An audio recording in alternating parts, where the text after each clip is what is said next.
Wisdom is not like physics. It's not something you teach. It's something you share. I had no idea when I joined Airbnb that it was going to become a worldwide phenomenon and a huge successful company. And I did 4 years of full-time work helping them steer the rocket ship. I joined this place and all of a sudden I realized, my God, my job is to sort of support these guys and help them be as successful as possible. And I think the future of learning and development in companies is going to be based upon how do you create mutual mentorship, often across generations. Find a wiser older person who's also curious, because you may be able to teach them something as well. You're welcome. Thank you. Over the next 3 or 4 months, everything that could go wrong did go wrong in my life. When I found out my friend Chip, who was almost like my spiritual advisor, 5 minutes before going on stage to give a very large speech, and found out he'd committed suicide. Over the prior couple of months, I had been talking to Chip about how depressed I was. It's part of the reason why the Modern Elder Academy is something, it's a social enterprise. 60% of the people coming are on scholarship. All because I believe society is better off if we have intergenerational collaboration and we help people in midlife realize that even when the walls are closing in on them, there is something to be learned from it. And on the other side, you might become a butterfly.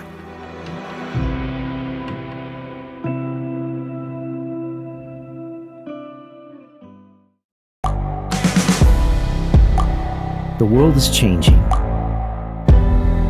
Inspiration is everywhere. It has never been so easy to connect, share, and bring people together. We're learning from others and finding the best in ourselves. Challenging our beliefs. Sharing our vulnerability. Overcoming our fears. Transforming ourselves so we can transform the world. How far can we go? This is London Real. I am Brian Rose. My guest today is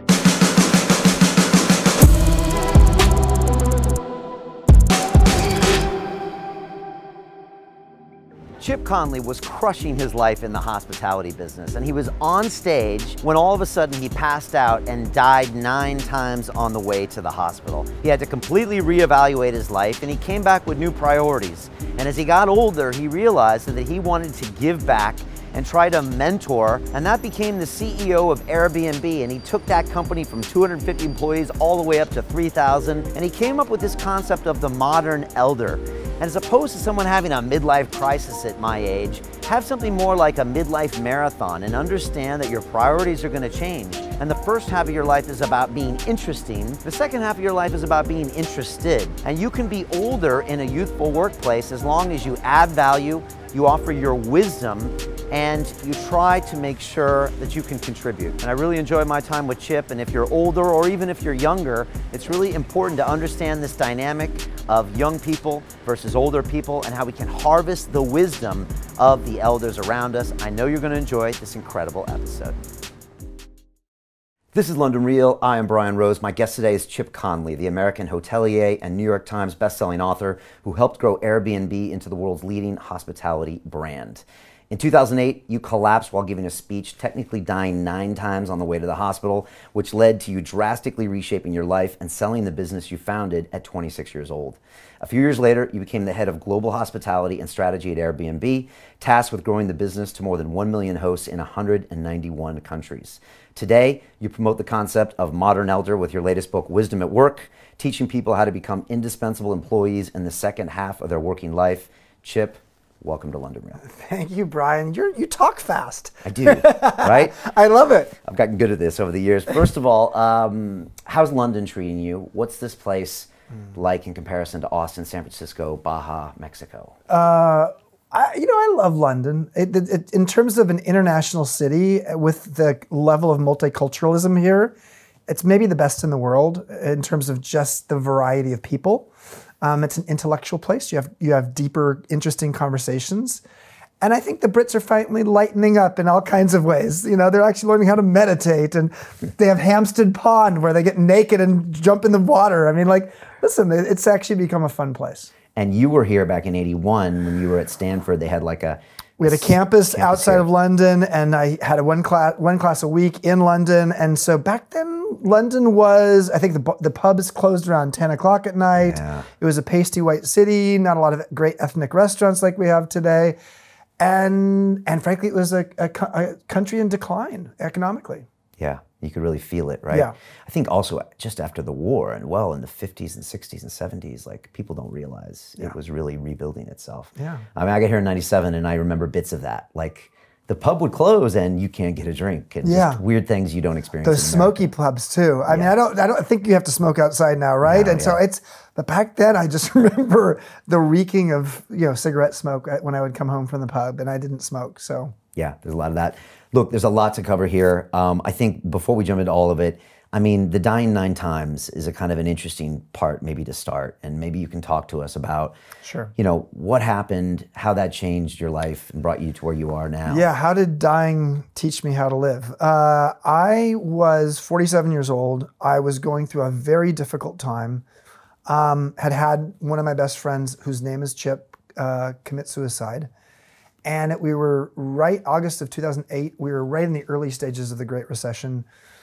At that point, I'd been running my hotel company, Joie de Vivre, second largest boutique hotelier in the US, for 22 years. And I broke my ankle playing baseball. I got a bacterial infection in my leg. I had a septic leg, so I was on a very strong antibiotic so that I didn't have my leg amputated. That's the backstory before the death. Okay. I should have been at home in my bed, but I had a book that had come out a year earlier that had become a bestseller, and I was on the road giving speeches. So on crutches, on antibiotics, with a leg that was slightly septic, I was in St. Louis, Missouri in the US, and at the end of a speech on crutches, I sat in my chair like I am right now, signing copies of the book, and then I just went unconscious. Didn't die yet. They put me on the ground. 3 minutes later, I came to. Paramedic showed up a couple minutes later, and it was when I was put on the gurney for the first time that my heart stopped. And at that point, they had heart monitors, and so they had to shock me back to life, and over the course of the next 90 minutes, my heart just kept stopping. It was ultimately probably an allergic reaction to the antibiotic, but my life had been really dark at that time. There's a lot of evidence now that the low point in many people's lives is around 45 to 52. There's a lot of reasons for that. How old are you? 48. Oh, shit. There we go. So the low point, and we'll come back to this, but let me just say for me, I was in a low point for sure. So it was curious that my life basically came to a close. I saw the other side, and I kept seeing the other side because when I would come to, each time I would die, I would come to, and there was a nurse next to me in the emergency room, and I kept describing to her what I saw, and each time it was the same thing. Long story short is that experience led me that night in my hospital room, to reading Man's Search for Meaning by Viktor Frankl. I had it in my backpack of all things, and I came to this conclusion: meaning is the sustenance in life. I came up with an equation: despair equals suffering minus meaning. So if you can increase the meaning, you decrease the despair. And so I decided at that point I needed to sell a company that I thought I was going to be running the rest of my life. I'd grown it from 1 person to 3,500 people. It was a terrible time to be selling the company in the early stages of the Great Recession. But I knew I had almost like invisible handcuffs on. And I knew that I didn't want to live that way anymore. So that was, the shift that I needed to make in midlife for a lot of things to actually change in my life. What were you seeing on the other side of death? Yeah, of course. It's the first. I've had a few NDE people in here, near-death experience, and very interesting what they say. Yeah, I'm fascinated with festivals of all kinds, and like I'm on the board of the Burning Man group, Burning Man Project, and so I'm interested that there's actually a near-death festival in Spain. Okay. I have not gone to it yet. So on the other side, what I saw when I kept going out was I felt like I was in some Swiss chalet up in the mountains, exquisitely beautiful mountain scene, a big chalet, great, lovely wood floors, a sunroof or a skylight that actually had lots of light coming in, and there were a kaleidoscope of colors on the wall from the light coming in. And there was I was an observer of this. There was this viscous, really heavy oil, frangipani, tropically scented, going down some beautiful wooden stairs. And so all I noticed was the sensory experience of the smell of the tropical, the beautiful colors that I was seeing, the sense that if I were to touch this viscous oil, it would be like having massage oil all over my body. And everything was going slow-mo. So it was not a bad scene. There were no other people there. The fact it was going, downstairs meant like I guess it was going to hell. No. Sounds like a hotelier NDE. Yeah, it was a little bit of, it was exactly, there's an aesthetic element to it that felt like, you know what, if I could capture this moment of sort of the essence of aesthetic beauty, that's what it felt like. So it didn't feel scary. I didn't see anybody else there. But each time I came to, it was the same scene. So I have to say, for whatever reason, that was my experience of the other side. Okay, all right. So you sell the business and... Took 2 years. Took 2 years. Yep. Sold it to a guy named John Pritzker, whose father started Hyatt. And now the company Joie de Vivre is part of Hyatt. And then I didn't know what was next. For those of you who've seen the movie The Intern, Robert De Niro, Anne Hathaway, he has a great quote in that movie where he says, "Musicians don't retire. They quit when there's no more music left inside of them." So it took me a couple of years. So by the time I sold the company, I was just about 50. And I knew I wanted to share my music with someone, figuratively speaking. I just wasn't sure who wanted to, play music with me. Okay. And you wanted to do it differently. I know, I didn't want to go start another boutique hotel company. I had been one of the early boutique hoteliers in the United States, along with Ian Schrager and Bill Kimpton. And so I didn't want to go do the thing I'd done for so long. I'd created 52 boutique hotels. But I wasn't sure what it was that was next. I then started a company called Fest 300 that featured the 300 best festivals in the world. And so I thought maybe my job was to be the world's leading expert on festivals, going around the world to all kinds of festivals and religious pilgrimages. I went to 36 festivals in 20 countries. That was beautiful. But about the time I was starting that, I got a call from Brian Chesky, one of the 3 millennial co-founders of AirBNB. The company was a really small but fast-growing tech company. And what he said to me is, we want to be a global hospitality brand and giant. And no one in the company has any hospitality or travel background, nor has anybody in the company actually ever started a business before. You're an entrepreneur, hospitality entrepreneur. You have a lot of leadership experience. We'd love to have you join us. You would be my in-house mentor, head of global hospitality and strategy.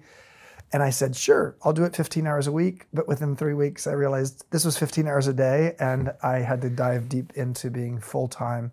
And I did 4 years of full-time work helping them steer the rocket ship, and now 2.5 years of being a strategic advisor. Okay, and how early was that for Airbnb? Because they were Y Combinator, right? They're Y Combinator, so it was after Y Combinator, but we back then were about 1/20th the size, or 1/25th the size of what we are today. So tiny relative. Like 100 employees, or not even? No, they're actually about 250 to 300 employees. Okay. So can't tell you how many employees we have now because we're in IPO period at some point in the future, but we're dramatically larger than that now. Okay. We were a global company, and we did have some offices around the world, but we hadn't become what was called a global network effects business yet at that point. We had a lot of growth to do. Okay. All right, so you get that call. Wow, what a fascinating call. Would you come and kind of mentor us? First of all, I said, look, what's Airbnb? Really? I said, are you a subsidiary of Couchsurfing? I didn't know much about Airbnb. I was this guy who had been a pioneer in the hospitality space as a boutique hotelier at age 26. But at age 50, I was now with the establishment, and I hadn't really seen the next wave coming. Okay. Didn't really understand home sharing, had never heard of the sharing economy, did not have an Uber or Lyft app on my phone. So I was in some ways a bit of a laggard to the table. So I had to immediately sort of immerse myself and say, does this business plan make sense? What can I add here? And what's the strategy if I'm in charge of strategy, what's the strategy that's gonna take us to become potentially, a global brand and one that people are aware of. And, I decided to jump in, but I thought initially what they really needed, since I was almost twice the age of the average employee there and 21 years older than Brian, who I was mentoring as the CEO, but who was also my boss, I thought it was like I had like the wisdom I was going to share with them, or the knowledge. And what became clear the first week was like, whoa, Chip, you've never been in a tech company before.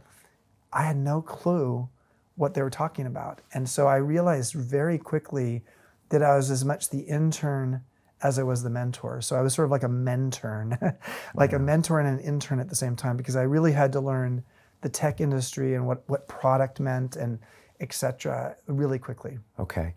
This is really interesting what you're talking about, because there's a lot of people that are watching us, listening to us right now, that are maybe in their 40s or 50s, or maybe even in their 30s, and they feel like they're too old, Correct. They don't understand it, and maybe they feel, correctly or not, that they're being tuned out by all the young kids at work. Yeah.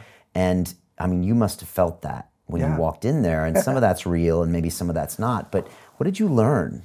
Well, let's start by saying the faster the world changes, the more obsolescence accelerates. And so the knowledge you got, the knowledge we learned in college by the time we were 30 might not have been as relevant. And so that's increasingly true. And so the age at which someone starts to feel potentially irrelevant actually is declining. One of the interesting ironies of the world is we're all living older, but power is moving younger. So there's what I call the irrelevancy gap that actually has been created that I think is 20 years long or so, because if you're going to live 10 years longer and you're going to be, and power is moving 10 years younger, in your 40s or your 50s, you could actually feel like I'm going through this irrelevance gap that is painful. So what did I learn in that process that I've been sharing with my book and in other ways? Number one is, I think a modern elder, they started calling me the modern elder. They called you that? They did. Okay, and you were okay with that? I was initially really painful because I thought elderly. And so elder and elderly are two different things. Elderly is maybe the last 5 or 10 years of your life. Generally, you're in a position where you are in need of support. Elder is a relative term. You could be an elder at age 40 if you're surrounded by 20-year-olds. So elder really speaks to the idea of the cohort or social group or community that you're in. And wisdom. There's always that in it. There's the wisdom that may come with the age. Now you could have a 7-year-old who's not considered an elder. That's right. I think wisdom and age are not always correlated. So you can cultivate and harvest it, and I think the people who do, as they get older, absolutely get wiser. One of the benefits of being older and helping to get wiser is you have pattern recognition of being on Earth longer, and you've actually stubbed your toe or skinned your knee enough times, you've learned from it. And this is one of the benefits today of how do you create a workplace where, especially where young tech companies want to go out and disrupt the world, and they've got really brilliant technology and a lot of great ideas and a lot of risk taking, but they also don't necessarily understand the industry they're going to disrupt, nor do they actually have sometimes the emotional wisdom or emotional intelligence or the leadership skills. And so part of what I think we can do today is say, yes, brilliant young technologist and modern elder, marry them together, and together you're better. But let me define modern elder. The first thing I thought of there was Uber, and like, I don't know. Travis might still have his job. Right, well, they might want him back, you mean. So Uber, obviously massive growth. They threw Travis out because of company culture and the way he was talking about. And they're like, we got the new guy and everything's going to be different. Yeah. And even part of me was like, how can you change a company culture? Maybe you can never change a company culture. And now people are saying with the latest earnings that maybe there are some culture things. I mean, is this a place where maybe an elder might have been helpful? I'm not pointing the finger at them. I mean, I think, listen, I've only met Travis a couple of times, and I think what Travis could have used was probably some sort of cognitive diversity on his leadership team. It was pretty much a bunch of guys almost all the same age, and they probably thought a little bit too much alike. And so I think what is true of diversity on any team, whether it's gender or race or sexual orientation or age, is diversity helps create a little bit of friction and a different way of thinking. So I think they could have used that. I actually don't think Uber's problem at this point is purely a cultural one. It may be a business model one, and that's actually painful. I actually think the fact Uber is so popular with those who use it is a good sign, because it means like, okay, it's probably a pricing issue at some point. And do you think that people are going to go back to using taxis who've gotten used to Uber? Maybe not. So I think there's an ability over time for them to price, but there's also probably a way that they're spending money that just needs to be altered. But that's too much in the weeds for that. You can tell I'm an entrepreneur. I like to diagnose companies. So back to kind of elders in the company culture. So I think what is interesting is, so an elder, a modern elder, so the elder of the past was revered. That elder doesn't exist so much anymore, that sort of way of thinking of elders. So reverence. But I think a modern elder is about relevance. So you go from reverence to relevance. Relevance means the following. It means that you've actually somehow harnessed some wisdom you have, but you actually can give context for it because you can take your timeless wisdom and apply it to modern day problems. The way you understand modern day problems is you actually are curious. You're as curious as you are wise. The curiosity for me at Airbnb meant I had to learn a whole new industry. I had to learn tech. I had to learn millennial travel habits around why would they want to be in home sharing as opposed to hotels, cultural habits, etc. In order for me to apply my wisdom, I guess, if you want to call it that, I needed to understand the context. And a lot of people who are older don't do that. They just think, okay, my job is to dispense wisdom, but they're not dispensing wisdom. They're just dispensing their story. They're actually basically dispensing their history without actually trying to give it some context. Right. When you actually can be curious so that you open up possibilities, often with questions. I think the best and most wise people are not full of answers. They're full of really insightful and catalytic questions.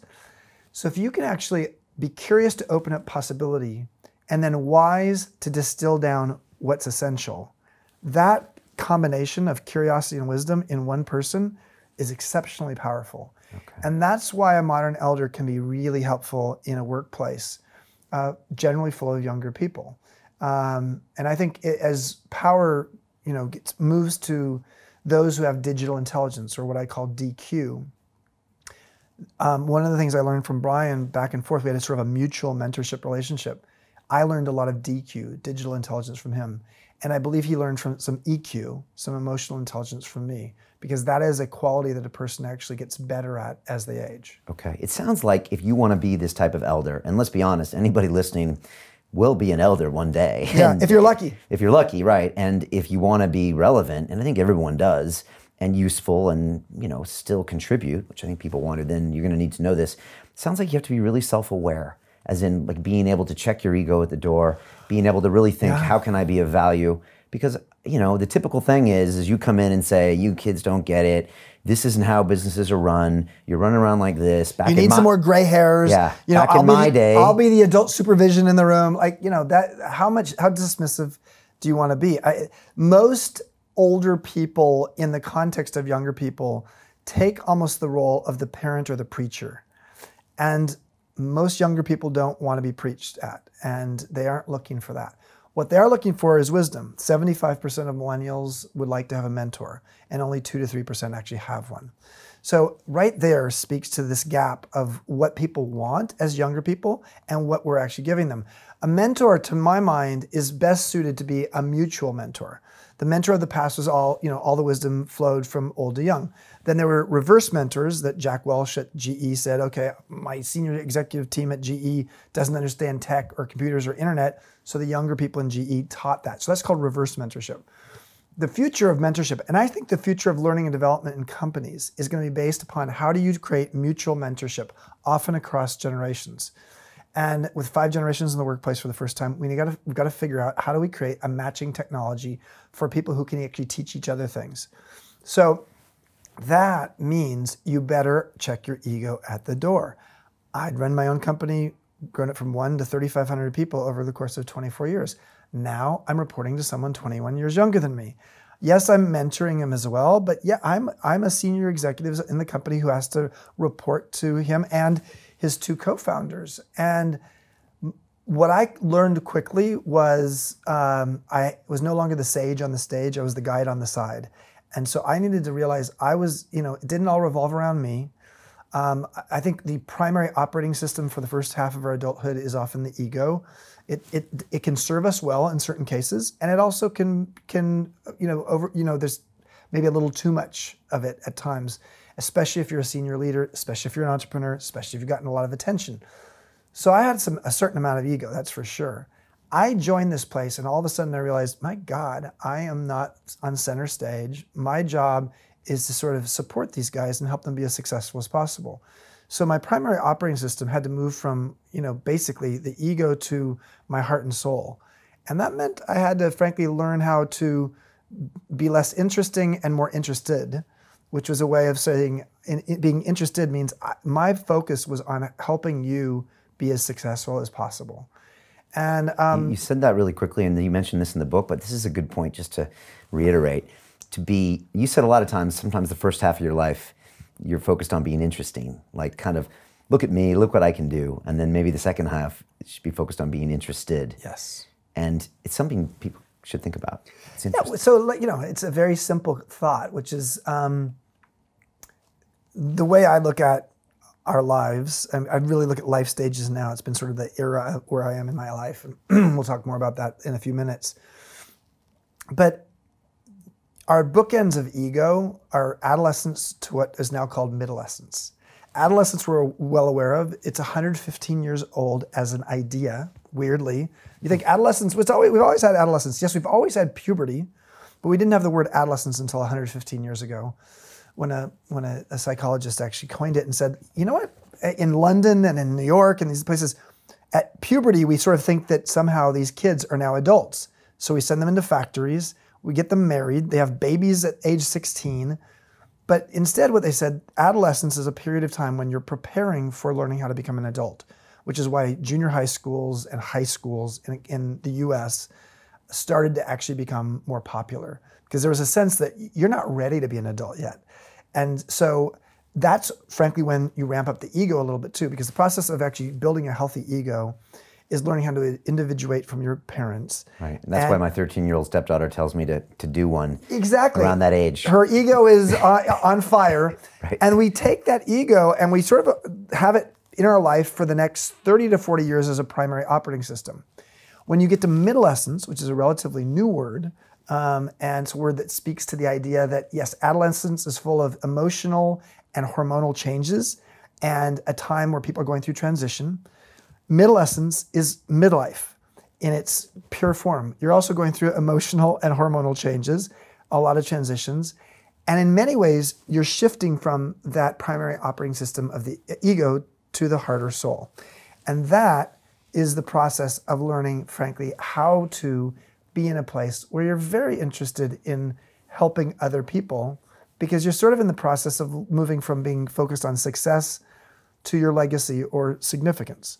And so that is, I think for me, what I had no idea when I joined Airbnb that it was going to become a worldwide phenomenon and a huge successful company. I didn't join at that time. I joined at a time where, yes, it had been in Y Combinator. Yes, it actually had a global footprint, but was still relatively early. The hotel industry as a whole absolutely dismissed it. Yeah. There's a great Gandhi quote back in the 1930s about the Brits, and he said about basically that, if you're a disruptor, first they ignore you, then they ridicule you, then they fight you, and then you win. And that's what happened in India.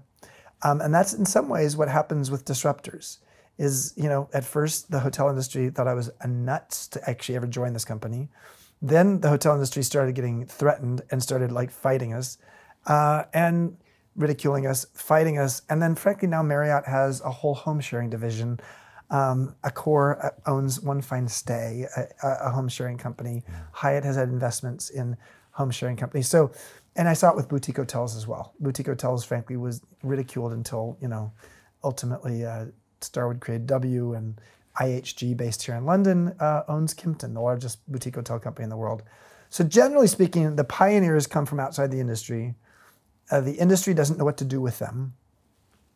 Rarely are you given a chance to disrupt your own industry twice, which I did once as a leader, and then the second time joining the next set of disruptors. Okay. Mentorship. I'll talk about that right now because everyone asks me about mentorship. It's something that all of the young kids want. And like you said, 75% of... And the old kids too. Yeah, right. And both ways. Well, yeah, and I have a whole story on London Real with a guest that came on the show about 5 years ago, and it's a man who, it's his birthday tomorrow, he's turning 74, and his name is Dan Pena. He calls himself the $50 billion man. He has a castle in Scotland. He acts like a James Bond villain. It's a long story, but he's a high-performance coach, ex-oil man, ex-military guy, American. And he has become my mentor, really, and everyone's kind of watched our relationship grow, and it's interesting because we actually, it isn't the classic mentor relationship. Like, I bring something to the table, and I kind of teach him about new media, and I have him on the show, and I do this kind of things, and then he is there pushing me constantly, and everyone loves watching our relationship. It's like we're the ultimate synergy. When you put the two of us together, everybody likes watching it because they see this like older man dynamic, and he's constantly saying, Brian, you know you can be more. You're just scratching the surface. Yeah. You know, you're doing, he's constantly in my face, and everyone watches this dynamic, and they love it because I think they see that they need something like this in their life. And he sounds like not just a mentor, but a tormentor. Yeah, in terms of like, you know. Oh, he is. There's all kinds of styles. Yeah, there is. And it's amazing, but everybody wants that. And everyone's always asking me, Brian, how do I find a mentor? So there's a need for this. And both ways there's a need. And I'm a big part of Dan's life as well. You know, he needs that. He's dedicated his life to mentoring younger people as well. So it's this weird dynamic that almost takes us back to the tribe, to the hunter-gatherers. And this weird second stage of life is almost like now it's time to give back for the survival of your species, kind of. And to continue to learn. Right. You know, when you are in a constant, you know, there's a growing number of people who are concerned in midlife and later about ageism. And they should be, because it's like the last socially acceptable bias in the world. It's real, right? It's totally real in the workplace. Oh, in the Bay Area, it's terrible. And if you're in tech and you're in your 40s or 50s or 60s. But the thing that an executive recruiter said to me recently that was really true, that's brings me to the mentor idea, is she said, you know, yes, there is ageism, and yes, LinkedIn, your profile, if they look at your, you know, when you graduate from college, they can figure out how old you are. But the thing is, what she said is, once you're actually, if you can get a foot in the door, that's a big if. But if and when you get the foot in the door, if you show up passionately engaged and curious, what people feel is your energy. And if they see and feel your energy, somehow your wrinkles start to disappear. And so what does that mean? Well, I think being passionately engaged and curious in the context of a mentor relationship, whether you are the older or the younger one, means that you're there to actually constantly learn.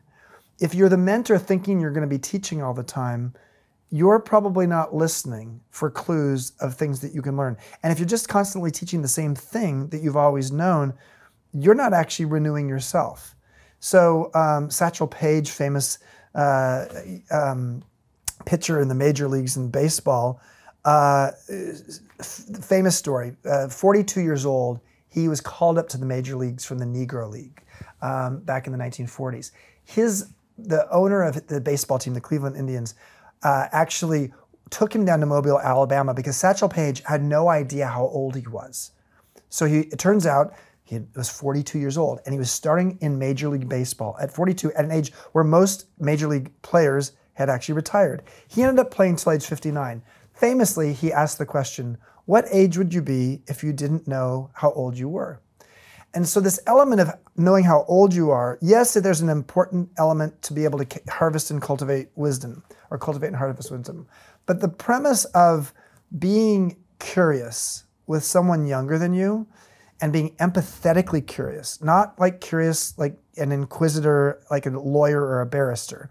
No, empathetically curious means you're catalytic. You open up possibility with your questions. That's important. So I would say to a younger person who's saying, I would like to find a wiser older person, find a wiser older person who's also curious.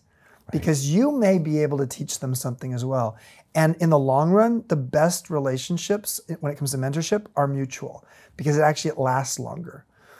I have one other thought. Can I say one other thought? Yeah, this is all good stuff. One other thought is the question that a mentor needs to ask themselves.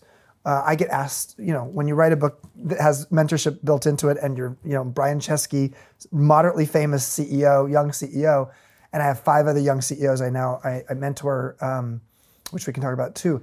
I get asked a lot. What I need to look at, and I'm not, for anybody who's looking, to find a mentor, I can't do that right now. But what I will say is this: As a mentor, the question I like to ask myself is this: what is it that would serve this person? This mentee is looking for something. Are they looking for a knowledge transfer? So if someone was coming to me and saying, I want to understand the boutique hotel business. That's a knowledge transfer relationship. So the mentorship relationship is probably finite. The way the conversation goes is often they're asking me a question, I'm answering it with knowledge. That's one kind of mentorship relationship. That kind of relationship can happen relatively briefly. And it's an easier one for me to say yes to. Then there's the development awareness kind of relationship. So knowledge transfer, development awareness. My role is to help you become more aware of who you are and what skills you have, often around emotional intelligence and leadership. That relationship is exactly the opposite. Instead of that person, the mentee, asking me questions and I transfer knowledge, actually the relationship is often me asking them questions, helping them see what they have within themselves. And my questions help actually maybe illuminate who they are.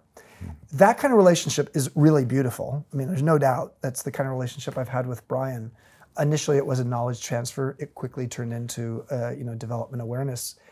But that's one that you can only have so many of those because those take a lot more time. And you're capped at 5 right now. I capped at 6, including Brian. Part of the reason I'm in London is I have, for about 9-10 months now, been the mentor and a strategic advisor to a company called The Collective, which is a co-living company poised to become the world's largest co-living developer and operator. So co-living is basically a form of housing, but some co-working components to it. And it's the idea of smaller individual units and social and communal spaces where it helps people to actually afford to live in a big city. What I loved about Reza Merchant, who was 29 when I first started working with him, he's 30 now, is this was a guy who had the curiosity and wisdom in him. I knew I was going to learn something from him. So I came at it and sort of said, wow, this guy is really wise for his age. He started his company at age 21. By age 29, he built a major company. They've got 20 different co-living buildings, very large buildings opening around Europe and the US over the next 3 years. So I knew I was going to learn something from him. But initially there was a knowledge transfer piece that I think he wanted, which is like, tell me how to lead, help us to infuse hospitality into co-living. But quickly what became clear is some of what he really needed was not the knowledge, but it was the wisdom. And Peter Drucker, quite famously management theorist, 60 years ago in 1959, coined the term knowledge worker. And it was a great term because frankly back then a knowledge worker, knowledge was in these huge mainframe computers. And the idea of how do you harness technology to create effective workplaces and companies was a new thought. Today, 60 years later, I think we need to retire the idea of knowledge workers and actually start elevating the idea of wisdom workers. Because in the era of artificial intelligence, knowledge it's in my pocket. Google gives me everything I need to know. But what's scarce is wisdom. And that's the piece that I think we need to help people learn. How do you harvest wisdom? Often it speaks to wisdom is about understanding intuition, the pattern recognition about yourself. You talked about self-awareness earlier, but also understanding other people. How to walk into a room and be able to read a room that you're going to lead a meeting in within 2 seconds. So those are things that actually are not necessarily innate. You learn them over time. Right. Silicon Valley has a great history of reaching out for mentors. From what I see, we got Zuckerberg reached out to Sheryl Sandberg. Yep. The original Google founders reached out to Eric Schmidt. Eric Schmidt has written a book, The $1 Trillion Coach, about Bill, I forgot his name. Campbell, legendary, great legendary mentor that I had heard about in little bits before the book. He was the guy that advised Steve Jobs and advised, I think, Zuckerberg as well, and was just known as everything you're talking about, right? I wrote about him in chapter 2 of my book. Right. He's like that elder who could, everyone said amazing things about him. He didn't really have the CV that would think he would be that guy. He was a college football coach at Columbia. And frankly, a losing one. Right, yeah. His company, his football team didn't win. But what he had, and what you read when you, he and I never connected. We actually tried to connect by phone a couple times before he passed away. What you read about him is that he was a phenomenal human, and he could read people well. He understood motivations and inspirations in people. He also understood when to amp up the coach, the football coach, who really needed to press someone. Sort of like what's the name of your Dan Pena, yeah. Sort of like, but he also knew when to actually give someone a hug. And that, I think, is a really critical part. If you are Johnny One Note, so to speak, in terms of there's one way to actually motivate, you're not actually looking at context or what is actually needed right now. And so I think there's times when you actually need to show a little love, and then there's other times when you got to give tough love. And that tough love can be painful to give and for someone to receive, but it's exactly what they needed to hear. Yeah, no, it's interesting, and it's just interesting how the Valley kind of seems to do that more. Or maybe I'm just seeing survivorship, but you know. I think it speaks to this idea that the Valley is known for technology. Generally speaking, the people who create and imagine new technologies are younger people who are digital natives because they grew up with it. You and I grew up with, TV. How has it served your career? Not so much for me. And yet, if you grew up with computers at an early age, your facility, your fluency is greater. So new technologies don't just come from younger people. There's all kinds of entrepreneurs who are older, but that technology fluency is strong amongst the young. So a lot of these great ideas come from that. But that doesn't necessarily mean that Mark Zuckerberg knows how to actually run his company. And actually, it was Steve Jobs who was actually his initial mentor, and ultimately Sheryl Sandberg became that as his COO. Wow. As someone now, me, I'm 48, or other people that are kind of see this coming up in their life, okay, I'm coming to this weird age, what are some of the things that maybe we should be proactive in doing or recognize about ourselves, including, potential depression or, the suicide rate goes up, or ways that maybe we reinvent ourselves or rethink it or put a perspective on this whole part of our lives? Well, let's go back to talk about the U-curve of happiness and why from 45 to 52 it is a low point generally. It's for a few reasons. Number one is there's the accumulation of so much. So the first half of your life is about accumulating. You accumulate relationships, romantically and otherwise. You maybe accumulate kids. You accumulate responsibilities. You accumulate jobs and a resume. You accumulate community responsibilities. You accumulate stuff materially. So by midlife, you've been in the accumulation mode.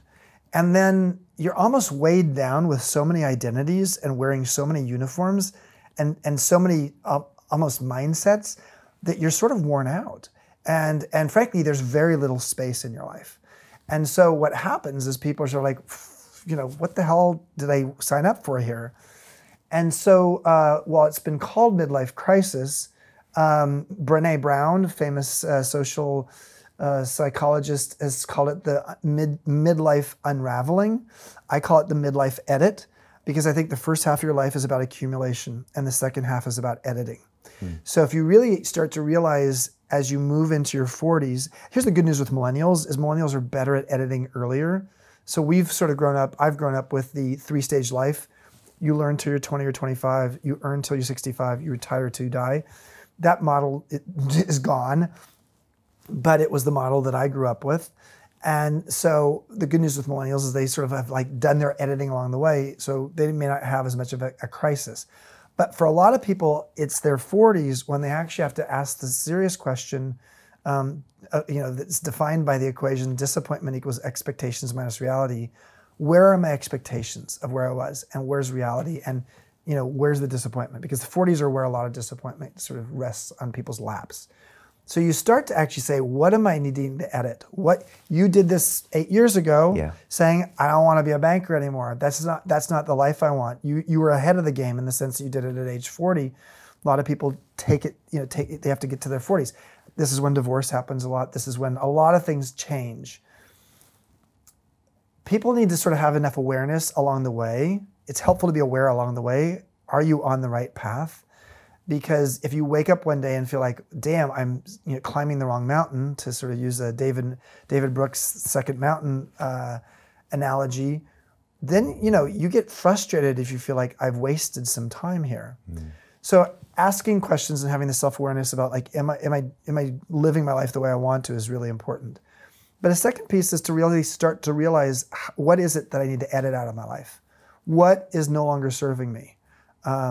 We have an exercise at the Modern Elder Academy, which I'll talk about that in a little bit, where we actually have people wear name tags. Like the very first 24 hours of there's an exercise where they go to a table and there's a bunch of mindsets and ways of thinking and identities on the table that could be anything from the best, my best years are behind me to I don't want to try something new, to I feel invisible, to I feel lonely, and people put them on themselves. And or a good one is, I'm responsible for everybody around me. And people wear these, up to 6 of them, and then we go around silently and put people, stare at each other and then look at these and then stare at each other again, give each other a hug and then move on. And then over the course of that time, by the end of that afternoon, we say, which of these mindsets or identities are no longer serving you?